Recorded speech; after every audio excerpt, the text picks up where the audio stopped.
le nombre de faillites d'agences n'a jamais été aussi élevé en 2024 que depuis les 6 dernières années.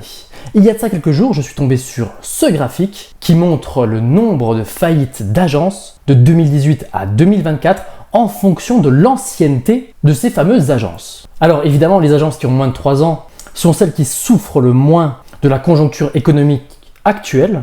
Et l'on peut voir également sur ce graphique que les agences qui ont entre 6 et 10 ans et celles qui ont plus de 15 ans subissent une correction plus que conséquente. Avec l'augmentation des taux, ce qu'il faut bien comprendre, c'est qu'effectivement nous avons de nombreux acquéreurs qui ont été fortement désolvabilisés et par conséquent c'est bel et bien le volume de transactions qui est en train de tomber comme je l'ai déjà dit dans de nombreuses vidéos. Donc ce qui veut dire qu'en 2021 par exemple, lorsque l'on a atteint le fameux record absolu du nombre de transactions, à savoir 1,2 million de transactions sur tout le territoire français, ces transactions représentaient un certain volume de chiffre d'affaires, un certain nombre, et aujourd'hui les projections sur l'année 2024 nous placent aux alentours des 700 000.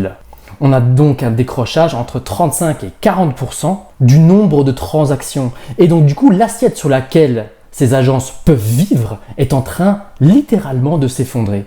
Pour faire court, il n'y a plus de place pour tout le monde. Mais pourquoi est-ce que ces agences qui ont plus de 15 ans, qui ont donc de grosses autorités sur les différents secteurs, qui ont donc de grosses expériences sur les différents secteurs sur lesquels elles opèrent, ont le plus de difficultés? Très généralement, les agences qui ont de l'expérience ont une masse salariale qui est quand même conséquente. Et donc, pour vivre, voire même aujourd'hui pour survivre, elles doivent vendre. Ce qui est un petit peu moins le cas des agences de moins de 3 ans. J'en sais quelque chose, je suis moi-même un agent qui a moins de 3 ans, bien que je fais ce métier depuis maintenant bien des années. Mais par exemple, mon ancien employeur, qui est une agence presque entre guillemets historique de Besançon, et de Franche-Comté de manière générale, a de nombreux employés et donc du coup pour vivre sur les différents secteurs où elle est présente, elle doit vendre. Et effectivement, les agences qui ont plus de 15 ans ont généralement des masses salariales quand même assez conséquentes. Et évidemment que lorsqu'on a un volume de transactions qui s'effondre, elles sont plus ou moins impactées et donc arrivent rapidement à avoir des problèmes de trésorerie. C'est ce qui se passe principalement pour les agences qui ont plus de 15 ans. Mais à ça, on peut rajouter d'autres problèmes. Parce qu'il n'y a pas que la masse salariale. Et même parfois chez des agences qui ont de grosses masses salariales, ils s'en sortent quand même très très bien. Vous avez aussi tout ce qui est les charges fixes. Évidemment que les agences qui ont pignon sur rue ont donc des loyers à payer, ont des CFE, ont des taxes foncières. Et à ça, évidemment, il faut rajouter aussi tous les différents logiciels pour tous les différents agents. Et ça, je sais que la plupart d'entre vous ne vous en rendez pas compte, mais moi qui suis passé de l'autre côté et qui commence à payer effectivement tous les différents portails comme Le Bon Coin, les différents logiciels, Se Loger ou toutes les différentes formations, je vous assure que ça a un coût quand même très très conséquent. Et donc ces charges fixes viennent également mettre à mal entre guillemets le business model des agences d'aujourd'hui. Et c'est aussi pour ça que celles qui ont le plus grand âge ont du mal également à survivre. Ce qui se passe également, c'est que la façon de communiquer d'aujourd'hui, de 2024, n'est pas forcément la même que celle qu'on utilisait ne serait-ce qu'en 2020 ou en 2015. Il y a beaucoup de changements, notamment grâce à l'arrivée des réseaux sociaux. Et aujourd'hui, plutôt qu'une agence, en réalité, on achète plutôt un agent lorsqu'on veut se faire accompagner dans la vente de son bien ou dans l'acquisition de son bien.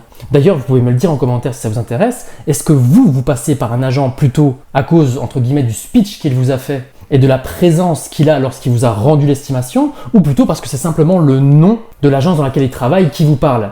La plupart du temps, lorsque je parle avec des gens, en réalité, c'est plutôt l'agent qui l'intéresse. Ils ont su être convaincus par un agent en particulier. Et donc, on ne consomme pas forcément du Century, on ne consomme pas forcément du Orpi, mais on va plutôt consommer du Estelle, du Gérard, du Karim, bref, ce que vous voulez, mais on va plutôt s'accrocher à un nom. Et ce changement qui s'opère au sein des agences, en réalité s'opère un petit peu dans tous les secteurs d'activité. Et aujourd'hui, la présence sur les réseaux sociaux est quelque chose de très important. Et il faut quand même bien admettre qu'on a encore beaucoup d'agences aujourd'hui qui communiquent extrêmement mal sur les différents réseaux. Et c'est bien dommage parce que celles qui le font correctement, tout simplement, s'accaparent le reste du marché. C'est ça qui se passe aujourd'hui. Donc on a une vraie résistance au changement, notamment sur les techniques de communication de ces vieilles agences qui ont tendance un petit peu à se faire chasser par les nouvelles qui sont plus efficaces dans leur discours commercial. Aussi, les services évoluent et les nouveaux agents, que moi je connais énormément, ont vraiment un désir d'avoir un service qui soit très très fort avec un accompagnement complet. Et en plus de ça, vu que généralement nous sommes tout petits, eh bien nous n'avons pas forcément de charges qui sont très élevées et donc on arrive vraiment à avoir un service qui est plus fort. Alors qu'une agence qui est un peu plus grosse va faire quelque chose un petit peu entre guillemets standard en fonction d'un process qui est répété. On va avoir quelque chose qui n'est pas forcément personnalisé et qui n'est pas forcément adapté à toutes les situations. Et c'est aussi pour ça que vous avez maintenant de choisir un agent plutôt qu'une agence. Cela étant dit, vous avez des agences qui savent extrêmement bien choisir les personnes avec qui elles travaillent. C'était notamment le cas de mon ancien employeur. Et c'est aussi pour ça qu'ils ont eu de très très beaux résultats malgré les difficultés qu'ils ont pu rencontrer. Et pour ça, honnêtement, on peut leur dire bravo. Bref, le monde évolue aujourd'hui beaucoup plus vite qu'il n'évoluait hier. Et effectivement, il y a eu cette explosion du nombre de transactions de 2020 à 2022 qui a fait aussi que les agences se sont structurées en fonction d'un certain volume d'affaires. D'ailleurs, il n'y a pas que dans l'immobilier que ça s'est passé comme ça. Ils se sont structurés pour pouvoir faire plutôt 1 million d'euros de chiffre d'affaires plutôt que 750 000. Problème, aujourd'hui, les équipes qui peuvent répondre à 1 million d'euros de chiffre d'affaires sont simplement trop nombreuses. Et ça, on en revient un petit peu sur le fait des charges trop élevées et donc des business models qui ne tiennent tout simplement plus. C'est aussi pour ça que les réseaux d'agences ont tendance à se multiplier parce qu'ils disposent d'un système qui est très différent des agences traditionnelles. Entre guillemets, ils ne font pas spécialement de filtre sur les personnes qu'ils recrutent. D'ailleurs, si vous, demain, vous voulez être mandataire immobilier, ce n'est pas très compliqué, très honnêtement. Et donc, tous ces mandataires sont un petit peu envoyés au feu sans forcément beaucoup de connaissances sur l'immobilier, sur le bâtiment. Et souvent, ils font ça juste pour l'argent. Or, le métier d'agent immobilier, c'est un métier passion. Il faut être prêt à y passer du temps et à y mettre de l'énergie pour avoir de vrais résultats. Et donc, si vous faites ça comme activité secondaire, vous risquez également d'être extrêmement déçu. Mais le réseau en lui-même en a rien à faire de ça. Pourquoi? Parce que lui, son objectif, c'est d'avoir un maximum de mandataires. Pourquoi? Parce que les mandataires payent une redevance tous les mois au fameux réseau. Et c'est comme ça que le réseau survit et les mandataires meurent. D'ailleurs, dans le fameux graphique que je vous ai montré en début de vidéo, on n'a pas le nombre d'arrêts d'activité de toutes les micro-entreprises qui se sont créées par rapport au statut d'agent commercial ou au statut de mandataire. Et là, je vous assure qu'il y a aussi une vraie correction là-dessus et que beaucoup de mandataires ou d'agents co ont dû prendre une activité plutôt principale et ont remballé leur travail entre guillemets d'agent immobilier à un rôle plus secondaire. Bref, c'est la vraie purge des agents immobiliers. Notre monde est simplement en train de changer et j'ai l'impression qu'il y a une météorite qui est tombée sur la planète France et que les dinosaures sont en train de disparaître pour simplement laisser la place aux mammifères qui se sont cachés dans le sol. On verra bien ce qui va en advenir, mais le nombre de faillites d'agents immobiliers n'est pas forcément une bonne nouvelle pour le monde de l'immobilier, croyez-moi, même si je sais qu'il y en a beaucoup d'entre vous qui ne sont pas de grands fans du travail des agents immobiliers. Je vous assure que la plupart des agents sont des gens absolument passionnés, qui aiment rencontrer des personnes, qui aiment découvrir des bâtiments, qui aiment découvrir les histoires de leurs clients, qu'ils soient vendeurs ou acquéreurs, et qui veulent simplement pouvoir vivre correctement de leur travail. Mais contrairement à ce que vous pouvez croire, je vous assure que c'est un métier qui est beaucoup plus compliqué qu'il n'y paraît. Et enfin, chose promise, chose due, lors de la vidéo d'hier, j'avais expliqué que je répondrais aux questions que vous me posiez. Donc là, c'est une vidéo sur les agences immobilières, c'est pour ça que je vais répondre à Fripouille, qui me demande, sujet de vidéo, pourquoi les agences ignorent les indicateurs économiques et continuent de faire monter les prix dans le sud de la France? Deuxième point, pourquoi les vendeurs refusent de baisser leurs prix alors que beaucoup de biens sont présents depuis plus d'1 an, voire sur les différentes plateformes de vente? Ce qu'il faut comprendre pour répondre à cette question, et encore une fois, moi je ne suis pas dans le sud de la France, mais je suis bel et bien dans l'est et je suis collé à la frontière suisse.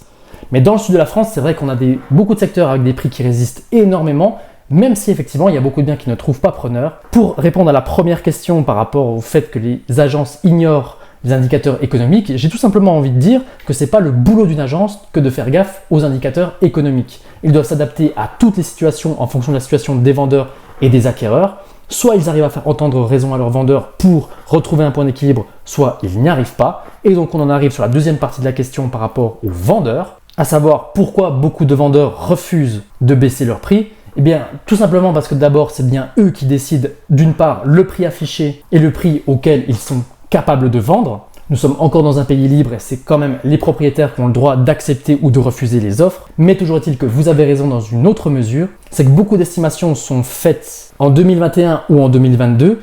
Le point d'équilibre que l'on avait à cette époque-là était beaucoup plus haut que celui qu'on arrive à obtenir aujourd'hui. Et c'est bel et bien pour ça qu'on a un volume de transactions qui baisse. Et encore une fois, un vendeur qui n'est pas pressé et qui fait une vente entre guillemets de confort ne baissera pas son prix jusqu'à ce que les prix remontent et qu'il en ait l'argent qu'il en veut. Mais toutes les situations sont complètement différentes et donc effectivement, dans le sud de la France, il y a un vrai travail de chasse à faire qui est très compliqué parce que oui, les prix n'ont pas baissé en fonction de la hausse des taux. Donc effectivement, il y a une grosse incompréhension de la part des acquéreurs, ce que je comprends tout à fait.